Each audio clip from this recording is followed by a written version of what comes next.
નમસ્કાર મિત્રો, ઇંગ્લિશ વાલા ચેનલ ઉપર આપ સૌનું સ્વાગત છે. મિત્રો, ખૂબ જ સારો એવો સાથ સહકાર આપ સૌને મળેલો છે. મિત્રો, આપણે આ ચેનલ શરૂ કરવાનો મુખ્ય હેતુ એ છે કે આપણા ગુજરાત રાજ્યના ગામે ગામ સુધી આપણો આ વિડીયો પહોંચે અને છેવાડાના બાળકો અંગ્રેજી ગ્રામરને સરળતાથી સમજી શકે. મિત્રો, આજે આપણો લેક્ચર છે ફંક્શન્સ ઉપર, જે ધોરણ 9 થી 12મા ધોરણ સુધી જે અભ્યાસક્રમની અંદર આવે છે એની આપણે ખૂબ જ સાદા સરળ ઉદાહરણથી આજે આપણે સમજીએ.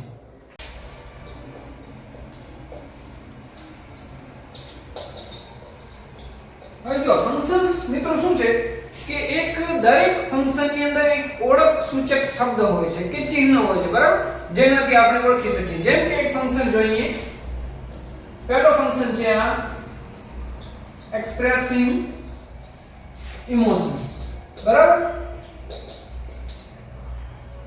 હવે આની અંદર ઓળખવાનો શબ્દ કયો છે? આ ઉદ્ગાર વાક્ય જ્યાં દેખાય ને તમને એ ઇમોશન્સ દર્શાવે છે. જેમ કે આપણી ફીલિંગ્સ કે લાગણીઓ કે જેમ કે એના ઉદાહરણ તરીકે છે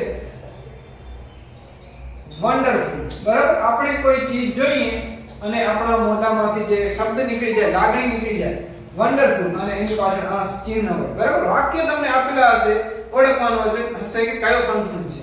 જેમ કે તમે કોઈકને ખુશીથી તેમને વધામણી આપતા હો તો તમે બોલો કે કોંગ્રેચ્યુલેશન્સ, બરાબર. હવે તમને કદાચ શબ્દો યાદ ન રહે પણ આ એક ચિહ્ન યાદ રહી જશે તો પણ તમને આવડી જશે કે આ કયો ફંક્શન છે, ઇમોશન્સ દર્શાવે છે, બરાબર. જેમ કે તમે એમ કહો, ક્યાંક જઈને તમે કોઈક સિનેરિયો જોઈ લીધો હોય, સારો એવો કુદરતી દ્રશ્ય જોઈ લો, તો તમે શું કહો? What a wonderful scene it is. જેમ કે તમે એમ કહો what a wonderful scene it is. આ ઉદ્ગાર વાક્ય આ તમને લાસ્ટમાં દેખાશે ઇમોશનના ફંક્શનમાં. મિત્રો, તો તમને જ્યારે પણ ઇમોશન્સ આ એક્સપ્રેસિંગ ઇમોશનનો ફંક્શન દેખાય ત્યારે તમને શું શોધવાનું? આ ઉદ્ગાર વાક્યનો ચિહ્ન શોધવાનું, જેનાથી તમે સરળતાથી એ ફંક્શનને ઓળખી શકશો. હવે મિત્રો, હવે આપણે બીજા ફંક્શન તરફ જઈએ.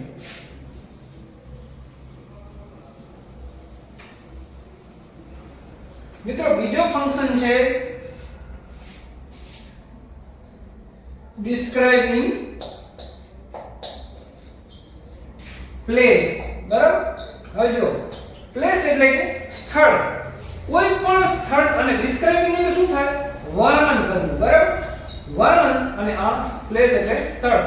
કોઈ પણ સ્થળનું જ્યારે વર્ણન થતું હોય ને વાક્યમાં, એવા ફંક્શનની અંદર ડિસ્ક્રાઇબિંગ પ્લેસ આવે. જેમ કે તમને એવું લખેલું હોય, બરાબર, કે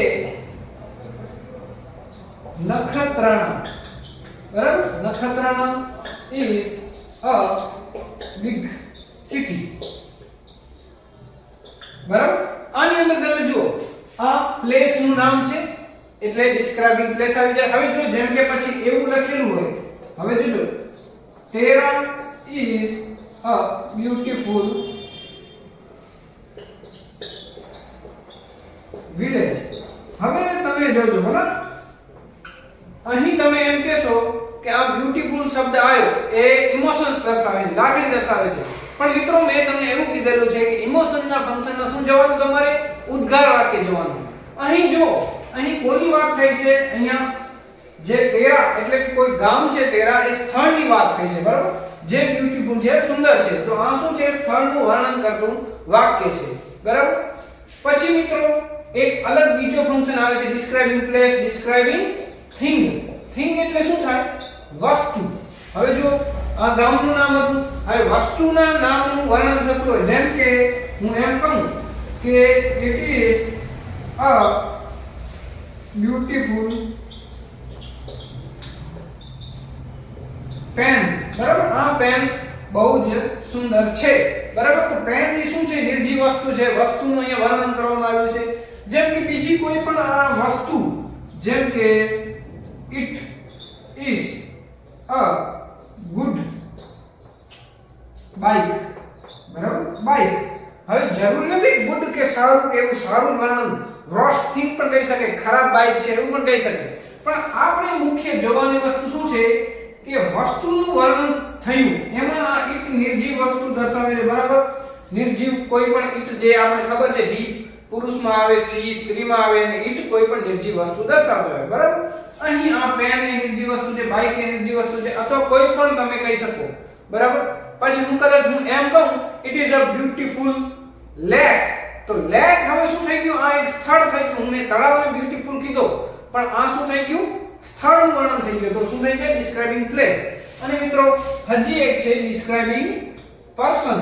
પર્સન એટલે કે વ્યક્તિ. હવે જો અહીંયા જેમ ઈટ એટલે કે નિર્જીવ વસ્તુનું વર્ણન થયું, આ તેરા નક્ષત્ર આ પ્લેસનું વર્ણન થયું, એવી જ રીતના પ્રથમ જ્યારે આ ડિસ્ક્રાઇબિંગ પર્સન નું વાક્ય હોય એમાં કેવું હોય એને આપણે સમજીએ. હવે જો અહીં કોઈ એક વ્યક્તિનું નામ લખીએ આપણે, બરાબર. જેમ કે હાર્દિક is a clever boy, બરાબર. હવે અહીંયા જો હાર્દિક એટલે કોઈ વ્યક્તિનું નામ છે અને એ વ્યક્તિને આપણે ડિસ્ક્રાઇબ કરીએ છીએ કે હાર્દિક કેવો વ્યક્તિ છે, બરાબર. પછી આપણે બીજું એક જોઈએ, જેમ કે Sunita is very sad today, બરાબર. કે સુનિતા આજે ખૂબ ઉદાસ છે. અહીંયા સુનિતાનું વર્ણન કર્યું છે કે સુનિતા કેવા પ્રકારના મૂડમાં છે, બરાબર. અહીં વર્ણન થયેલું છે કયું વ્યક્તિનું, હાર્દિક, સુનિતા, પછી ગમે તે કોઈ પણ વ્યક્તિનું નામ તમને આપવામાં આવેલું હોય. હવે આમાં વધારે લાંબા વાક્ય પણ આવતા હોય છે, જેમ કે આવું વાક્ય હોય કે હરી is my brother. આટલું વાક્ય તો હોય, બરાબર. વ્યક્તિનું નામ તો છે, પણ પાછળ એવું લખેલું હોય who is studying in 10th, બરાબર. અહીં ઓળખ સૂચક શબ્દ છે who. who કોઈ વ્યક્તિ માટે વાપરી શકીએ, બરાબર.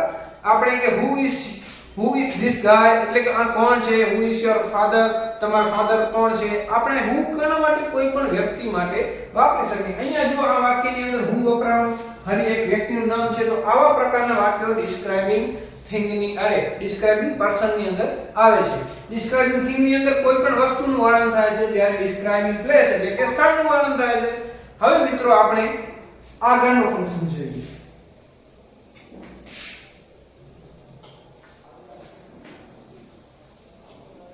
હવે મિત્રો આવશે ડિસ્ક્રાઇબિંગ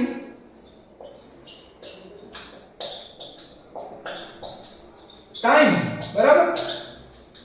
અથવા તો એવું પણ ફંક્શન્સ હોય છે કે પોઈન્ટ ઓફ ટાઈમ, બરાબર. પોઈન્ટ ઓફ ટાઈમ કે સમયની શરૂઆત દર્શાવતા હોય એવા વાક્યો. આની અંદર ઓળખ સૂચક શબ્દ કયો છે હું તમને હમણાં કહી દઉં કે સિન્સ શબ્દ આવે તો એ પોઈન્ટ ઓફ ટાઈમ દર્શાવે, જેમ કે સમયની શરૂઆત દર્શાવે. જેમ કે અહીંયા વાક્ય લખેલું હોય કે I am reading since 2 PM, બરાબર. હું 2 વાગ્યાથી વાંચી રહ્યો છું અને હજી વાંચવાની ક્રિયા ચાલુ જ છે, બરાબર. આ સિન્સ શું દર્શાવે છે, પોઈન્ટ ઓફ ટાઈમ દર્શાવે. હવે જો બીજું વાક્ય જો, જેમ કે you are driving since morning, બરાબર. હવે મોર્નિંગ શું દર્શાવે છે, સમય દર્શાવે. મોર્નિંગ એટલે સમય, એક સવારના સમયની વાત છે, બરાબર. અને સિન્સ એટલે કે પોઈન્ટ ઓફ ટાઈમ, સમયની શરૂઆત દર્શાવે છે મિત્રો.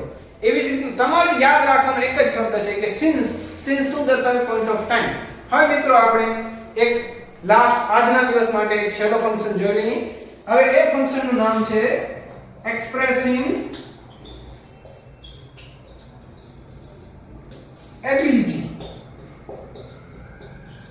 એબિલિટી એટલે મિત્રો કે ક્ષમતા દર્શાવતા હોય એવા વાક્યો જેની અંદર ઓળખ સૂચક શબ્દ કયો છે, કેન છે. કેન એટલે કે તમે કાંઈ પણ કરી શકવાની ક્ષમતા દર્શાવતા હોય ત્યારે. જેમ કે તમે એક વાક્ય બોલો કે I can drive a car, કે હું કાર ડ્રાઈવ કરી શકું છું. આની અંદર કયો શબ્દ આવ્યો? આ કેન. ઓળખ સૂચક શબ્દ શું છે? કેન છે. જેમ કે તમે એક બીજો વાક્ય હવે જો આ વાક્ય દાખલા તરીકે I cannot drive a plane. હવે કે હું પ્લેન ચલાવી શકતો નથી. આ cannot અથવા can આવા પ્રકારના શબ્દો આપણા એબિલિટી દર્શાવતા, ક્ષમતા દર્શાવતા શબ્દો છે. બરાબર મિત્રો? તો આજના લેક્ચર માટે આટલું ઘણું. આવતા નેક્સ્ટ લેક્ચરમાં આપણે બીજા ફંક્શન શીખીશું. તો આપણે તમે મારી સાથે જોડાયા રહો. આપણા ચેનલને સબસ્ક્રાઇબ કરો. Thank you very much.